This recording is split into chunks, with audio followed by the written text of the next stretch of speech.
با مقصد اجرای قرار حکومت جمهوری تاجیکستان درباره تشکیل استراحت تابستانه کودکان و نورسان در سال 2022 در ناحیه واسه در دوره تعطیل تابستانه مکتبیان نزد مؤسسه‌های تعلیمی لاگرهای استراحتی فراغتی تشکیل یافته فعالیت خود را برا ماندند.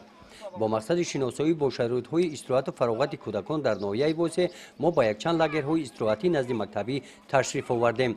در مؤسسه تحصیلات میانه عمومی رقم 15 واقع در دهه توسقله 50 نفر کودکان از زمینه تحصیلات ابتدایی به استراحتگاه نزد مکتبی جلب کرده شدند. در این مؤسسه فعالیت لاگر استراحتی از روی نقشه معین به راه مانده شده. طبق آن کودکان در برابر مشغولیت‌های بازی همچنین به رسم کشی و مطالعه کتاب‌های بچگانه روانه گردیده است. در لاگر کودکان در یک وقت نصف روزی با خوراک گرم تامین کرده می شوند. در نزد مؤسسه تعلیمی ما لاگری فراغتی تعلیمی تشکیل شده است که در آن 55 نفر فرزندان محنتکشان دهه با استراحت فرا گرفته شدند. در لاگر یک وقت با خوراک گرم کودکان از حساب والدین تامین کرده می شوند.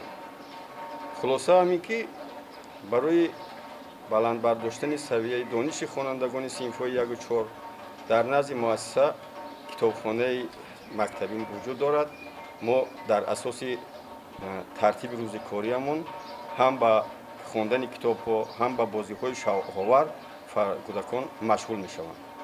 طلبگاران البته برای مؤسسه تعلیمی برای فرا گرفتن لاگر بسیارند، ولی در دوره دوم ما حاضر دور یکمی لاگر پیش برده استادیم. دور دوم با 50 نفر فرزندان دیگر با لاگر فرا گرفته می شوند.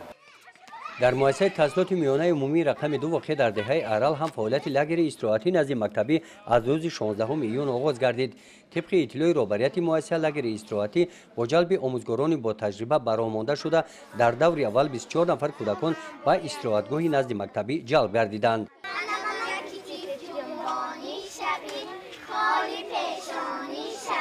در مؤسسه تحصیلات میانه عمومی رقم 11 باشد واقع در دهه توگرک دهات توگرک در دوره اول لاگر استراحتی 24 نفر کودکان به استراحت جلب کرده شدند.